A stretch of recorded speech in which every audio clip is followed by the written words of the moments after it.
Oi pessoal, tudo bem com vocês?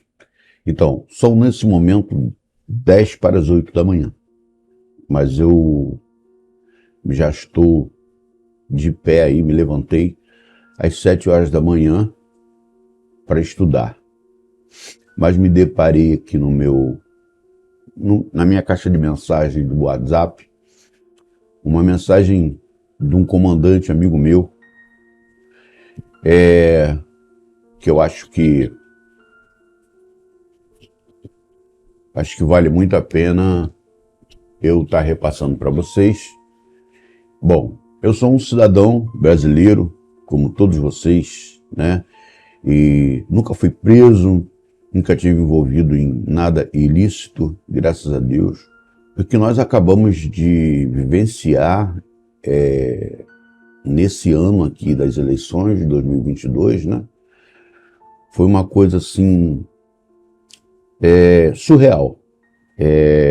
Eu vejo muita gente se pronunciando através de redes sociais. É válido, é bom, mas a gente tem que botar a cara e dizer que nós não estamos satisfeitos com o que está acontecendo atualmente no cenário político do Brasil, porque a política envolve tudo.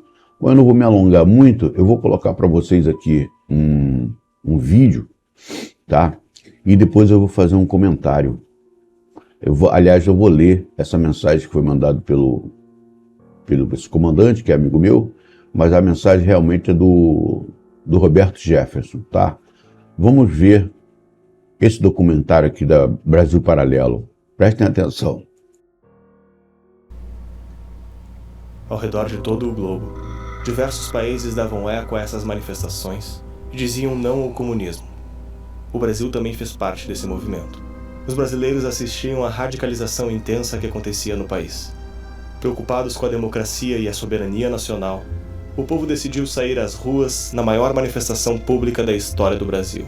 A primeira Marcha da Família com Deus pela Liberdade reuniu 500 mil pessoas em São Paulo no dia 19 de março. O nome da marcha e seus cartazes deixaram claro o seu adversário, o risco comunista. As manifestações espalharam-se por todo o Brasil. Ela é gigantescamente maior do que a coluna Prestes. Ela teve 1,5 milhão de pessoas numa época que o Brasil tinha menos de 1/3 da população atual. Quer dizer, você imagina hoje uma marcha com 4, 5 milhões de pessoas. Ela foi gigantesca, foi um negócio assim pra falar, olha, nós não queremos comunista. Comunista tá fora. Django, pelo amor de Deus, ninguém quer esse cara. Tem fotografias de jornais de Santos, das pessoas dizendo, né, Santos contra Cuba, não é? Santos contra o comunismo. Sério, é esse tipo de cartaz. O Brasil, a cor da bandeira é verde e amarela, isso não é novo. E eles se reuniram, a Rádio Jornal do Brasil, a Rádio Tupi e a Rádio Globo. E aí vieram as estações do interior, aderiram a este programa diário, defendendo a democracia e alertando para o golpe que as esquerdas planejavam com o apoio do presidente João Goulart. O Brasil inteiro estava a favor de 64. Toda a imprensa, a igreja, todo mundo. E o Brasil sofria uma de suas piores crises. Greves sobre greves, ameaça de guerra civil, caos quase incontrolável, deterioração econômica e financeira, indisciplina invadindo os quartéis, inflação galopante, forçando para o alto, praticamente a cada semana, os preços de tudo. Foram momentos terríveis. O mundo, num de seus melhores períodos de prosperidade. E o Brasil, uma triste presença entre as exceções. Apontado como devedor difícil, de chapéu na mão, mendigando apoio. Falava-se em matar, em fuzilar, em destruir. A união de pelegos e comunistas afiava suas armas. E tudo indicava que nos próximos dias, ou nas próximas horas, brasileiros se lançariam contra brasileiros. No norte, no nordeste, no sul, nas cidades, no campo, em toda parte. Foi no último instante, quase no momento derradeiro. E quando o país estava à beira da guerra civil, quase em pleno caos, alguma coisa aconteceu. E as Forças Armadas, elas próprias, mais do que ameaçadas, foram chamadas, praticamente intimadas, a cumprir a missão que o momento lhes impunha, restabelecendo a ordem e livrando o país dos trapos vermelhos que ameaçavam sufocá-lo.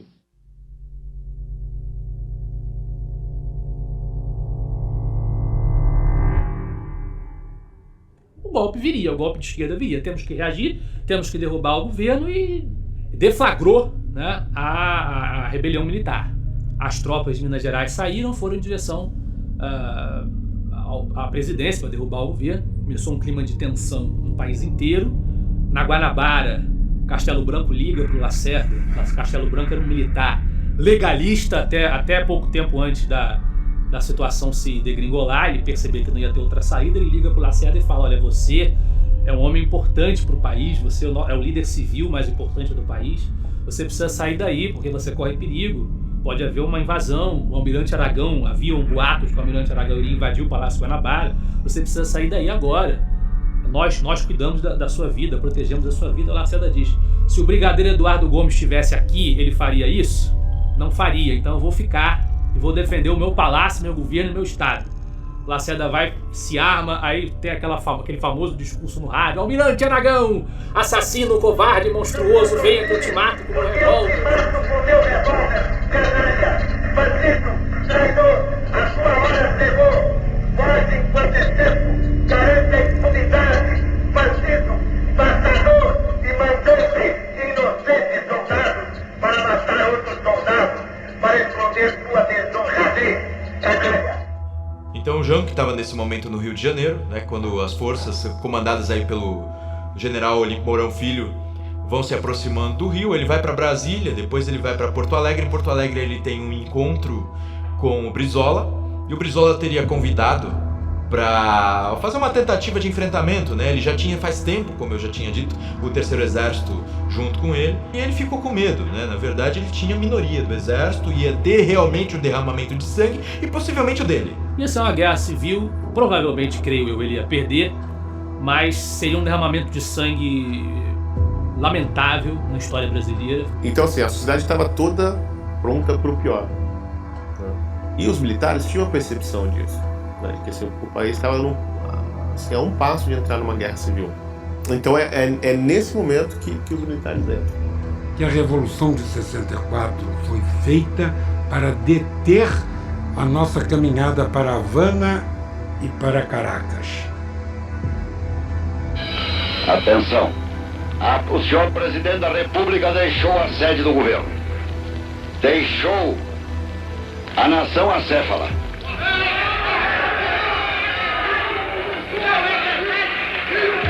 Numa hora gravíssima da vida brasileira, abandonou o governo. E esta comunicação faço ao Congresso Nacional. Esta cefalia configura a necessidade do Congresso Nacional como poder civil imediatamente tomar a atitude que lhe cabe nos termos da Constituição brasileira.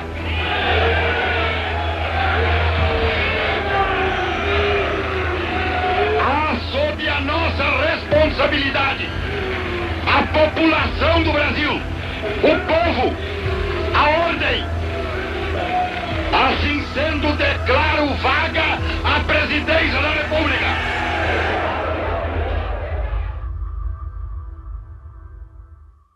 Só que tem um detalhe: Auro de Moura Andrade declarou a vacância do cargo baseado num artigo da Constituição de 46 que dizia que o presidente da República, ausente do país, sem comunicado oficial à sede do governo, né, se ausenta, e aí o presidente do Congresso pode declarar que o presidente está impedido. O chefe da Casa Civil mandou uma carta para o Congresso dizendo que o presidente estava em Porto Alegre, que estava no exercício das suas funções. Foi lida e não foi acolhida a comunicação de que o país ainda tinha um presidente da República em território nacional. Olha só a situação que eles criaram. Ele estava dentro do território nacional. Estava em viagem, mas estava dentro do território nacional. Viajou do Rio para Brasília e do Brasil para Porto Alegre. Durante o voo de Brasília para Porto Alegre, ele foi exonerado do cargo. Então, do ponto de vista técnico, houve um golpe parlamentar ali dentro daquela sessão, que a Constituição não pregava aquilo. Foi a solução que as forças políticas encontraram naquele momento para equacionar o problema. É muito fácil a gente julgar as coisas do ponto de vista de hoje, mas tecnicamente houve um golpe no 1º de abril, quando o Aldo Andrade decreta a vacância do cargo. O movimento 64 não foi um movimento militar. Ele começa como um movimento civil. Os líderes eram sobretudo governadores de estado. Os militares foram entrando de pouquinho na coisa. Só que, no final, eles se precipitaram, eles nem queriam dar o golpe. Foi o Mourão Filho que se precipitou e obrigou os outros generais a entrar na coisa. Eles estavam tudo quietinhos no canto. Daí o Mourão Filho, que era um doidão, botou os tanques na rua, começou a ir em direção ao Rio de Janeiro, daí eles todos tiveram que se mobilizar. Nesse momento que os militares entram, mas com o apoio de toda a sociedade, com vários movimentos articulados, movimentos civis que sustentaram, a Igreja Católica, a OAB, a imprensa inteira, a UDN, vários sindicatos se articularam e apoiaram o movimento. O Goulart embarcou num avião e foi para São Borja. 2 dias depois, o Brizola também pegou um avião em Capão da Canoa, vestido de brigadiano, e foi para São Borja também. E daí, uns dias mais, eles passaram para o Uruguai. Não houve a menor reação, porque a Revolução já se consolidou naquelas 24 horas. O Brizola era deputado federal. Por que ele não voltou para Brasília? Ele tinha imunidade parlamentar. E o Goulart? Por que ele não pegou um avião e não foi para Brasília? Ele chegou lá e disse, olha, aqui eu tô aqui, ó. Não, os dois resolveram fugir. Brizola tinha planos de conspirar. Brizola pregava uma ditadura à esquerda e instrumentalizava o próprio Jango para isso. Então todos queriam conspirar. A diferença é que a conspiração que foi exitosa foi a conspiração do exército. Nenhuma resistência, nenhum movimento da esquerda, nem o próprio Partido Trabalhista Brasileiro, que era o partido do presidente, em momento algum, nos anos subsequentes, pediu a volta do Jango Goulart. Não houve nenhuma solicitação de restauração. A esquerda queria implantar um outro projeto que não era o do Jango. E nem seria jamais com o Jango ou com alguém como o Jango. Era a bola da vez, mas não era, nunca teve o perfil que a esquerda pretendia para o dia que chegasse ao poder no Brasil. Eles queriam alguém com outro perfil. E esse cara era o Brizola. E nós temos então aí o início do chamado, do ponto de vista dos militares, à Revolução, e do ponto de vista aí da historiografia mais recente e das esquerdas, temos o golpe militar. Então logo houve o golpe militar, se espalhou a versão de que o golpe tinha sido obra da CIA, não é isso? Quem lançou essa teoria foi um jornalista chamado Edmar Morel, no livro O Golpe Começou em Washington. E daí vem uma série infindável de livros, teses universitárias, filmes, programas de TV, assim, um massacre publicitário como nunca houve antes no Brasil. Só que tem o seguinte problema. O Ladislau Bittmann, ele diz o seguinte, ele diz que foi o escritório dele, da espionagem tcheca, que espalhou esta versão para a mídia brasileira, a qual comprou imediatamente. Oczywiście, to o tym już pisał Ladisław Bittmann, defektor z STB z 1968 roku, który zwiał do Stanów Zjednoczonych i tam zdradził tajemnicę STB, ale my znaleźliśmy potwierdzenie w archiwum praskim. Eles foram nós que inventamos isso, mas nós não conseguimos localizar nenhum agente da CIA no Brasil, então forjamos uma carta que teria sido enviada pelo chefe do FBI, não da CIA, J. Edgar Hoover, ao seu agente no Brasil. A cel był właśnie skompromitować nieprawdziwie, na podstawie nieprawdziwych, sfalsyfikowanych danych amerykańską politykę zagraniczną oraz obarczyć Stany Zjednoczone odpowiedzialnością właśnie za pucz w Brazylii w 1964 roku. To były dwie operacje AO Toro e AO Man. 1000 vezes eu desafiei essa gente a dizer assim, cara, se a CIA tramou todo esse negócio, então vocês, por favor, me indiquem o nome de pelo menos um agente da CIA lotado no Brasil na época. Nunca apontaram nem um único. Então, quer dizer, toda a história da CIA é ficção do começo ao fim. E isto é vendido assim, por professores universitários, por professores de história, pessoas que aparentemente se dizem respeitáveis. Eles usam provas no sentido oposto, né? Então, está aqui a prova de que eles interferiam. Está lá o telefonema do Lincoln Gordon para o Johnson. Presidente, os militares voltaram o tanque na rua, o que nós vamos fazer? E o presidente responde, faça alguma coisa. Isso já no dia 31, você está entendendo? Então, isso quer dizer, claro que o Lincoln Gordon estava informado de que eles estavam fazendo alguma coisa, mas se ele tivesse, vamos dizer, participado da preparação do golpe, eles já estariam agindo antes e não depois. De que depois mandaram um porta-aviões. O porta-aviões, naturalmente, era para retirar cidadãos americanos que fossem postos em perigo. Não dá para fazer mais nada com o porta-aviões, além disso. Né? E mandaram um navio com combustível. Sabe a história do combustível, como é que foi? Né? Isso aí eu perguntei para o Paulo Egídio Martins, que foi governador de São Paulo, foi ministro das Minas. É verdade que os americanos ajudaram o golpe civil? Vai falar ajudar nada. Disse, como é que o senhor sabe? Disse, eu fui lá pedir ajuda, eles me negaram. A única coisa que eles me ofereceram foi um navio de combustível que não foi dado. Nós pagamos, eu paguei o sinal do negócio com o dinheiro que eu pedi emprestado para o meu sogro. Eu tinha um sogro banqueiro, né? Pedi dinheiro emprestado para o meu sogro e dei lá o depósito e eles nunca devolveram sequer o depósito. Isto foi a ajuda americana, bela ajuda americana. Né? Parece até que a gente está vivendo aí o tempo, parece que voltamos no tempo, né? Então, sem mais delongas, eu vou ler para vocês aqui o que o Roberto Jefferson divulgou, né? Está escrito assim, eleições de 2022, divulgado o escândalo que todo mundo suspeitava. Talvez isso explique a razão do ex-deputado Roberto Jefferson ter declarado a seguinte frase: se as pessoas soubessem o que aconteceu em Brasília, ficariam enojadas. Todos os brasileiros patriotas e cidadãos de bem ficaram chocados e tristes pela derrota do presidente Bolsonaro no primeiro turno. Não deveriam. O que está exposto abaixo é a notícia, né, em primeira mão, que está sendo investigada por rádios e jornais de todo o Brasil e alguns estrangeiros, mais especificamente o Wall Street Journal of Americas e o Gazeta dello Sport, e deve sair na mídia em breve, assim que as provas forem colhidas e confirmarem os fatos. Fato comprovado. Alexandre de Moraes vendeu as eleições de 2022 para o PT. Os mesários e chefes de urnas titulares de cada colégio eleitoral foram avisados às 13 horas do dia 26 de setembro, semana anterior ao teatro, né? Em uma reunião envolvendo o senhor José Dirceu, o ex-deputado foragido Jean Willis, primeira vez que o ex-deputado apareceu em público após sua estadia na Europa.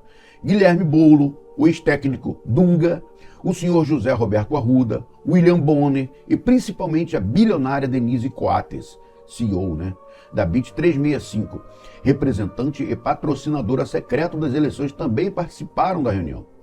Os mesários reservas e líderes partidários permaneceram em isolamento em seus quartos ou no lobby do hotel. A princípio muito contraídos, alguns líderes se recusaram a trocar o resultado pelo dinheiro do prêmio. A aceitação veio através do pagamento total dos prêmios.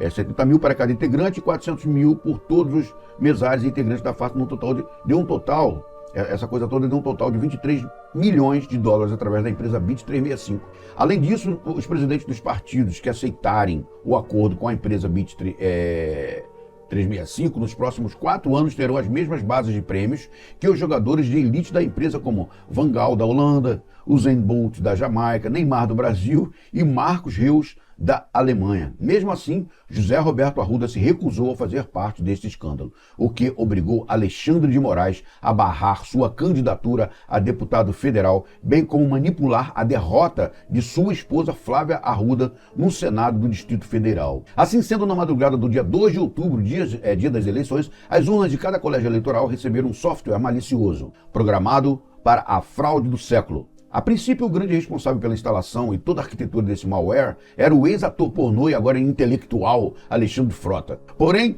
vendo o tamanho do estrago que irá causar à nação, o mesmo se arrependeu de última hora e tentou abortar a missão. A sua situação só foi resolvida após Cleiton Nunes, CEO da Brasileirinhas, né, ameaçar retirar seus direitos de imagem e royalties vitalícios avaliados em mais de 90 milhões de dólares ao longo de sua carreira. Assim, combinou-se que o Bolsonaro empataria no primeiro turno contra Luiz Inácio Lula da Silva até 90% da apuração. Então Lula iria disparar na frente na reta final. E assim não precisaria depender de segundo turno para concretizar a vitória. Porém, a apatia que se abateu sobre Alexandre Frota, a mente por trás do software malicioso e que absolutamente não participou das negociações, fez que ele somente instalasse o software nas urnas da região Nordeste e no estado de Minas Gerais, fazendo então que o crime não fosse executado totalmente, dando mais uma chance de prosperidade para a nação brasileira. O senhor Gianno Infantini, acho que é assim que é o nome dele, novo presidente da FIA, cidadão franco-suíço, aplaudiu a colaboração de Alexandre Frota e diz que a derrota de Bolsonaro no primeiro turno serviu para unir ainda mais o povo brasileiro na luta contra o crime e vitória do capitão Messias no segundo turno. Garantiu também ao senhor José Roberto Arruda, através de seu tio João Avelange, que Arruda seria caminho facilitado para o governo do Distrito Federal das eleições de 2026. Tá? Repassem para que todos possam saber de uma vez por todas sobre todas as sujeiras que rondam o mundo da política brasileira. Atenciosamente, Roberto Jefferson, um preso político. Então, gente, é o que eu falo. A gente não tem que ter medo, nós temos que falar, sim, das canalices que estão acontecendo no nosso país, né? Essa roubalheira aí que aconteceu com esses algoritmos, né? Como eu li o texto para vocês, nós temos sim que botar a cara e mostrar e falar de nós não estarmos felizes com isso aí, com essa vergonha que nós estamos passando. Parece até um flashback de 1964, como vocês viram no vídeo, quem assistiu o vídeo até o final, né? Parece até que a gente está vivendo um déjà vu. Se houver, não vai haver roubalheira, mas se por acaso houver, aí o bicho vai pegar, que eu acredito que os brasileiros que amam a sua pátria, né, não é como esses trapos vermelhos aí que querem implantar o comunismo, tudo que é de ruim que vocês possam imaginar, o comunismo prega. Tá? Não vou citar o que, vocês sabem, o povo está muito bem esclarecido, né, de tudo o que significa a implantação do comunismo no nosso país. Não, então, não vou me alongar mais, eu aqui fiz a minha parte de cidadão brasileiro e expus aqui a minha revolta contra esse déspota chamado Alexandre de Moraes. Tá? Que ele saia o mais rápido possível, que Deus abençoe essa nação, fique com Deus e um bom dia. E agora eu vou voltar aos meus estudos. Valeu, gente, forte abraço.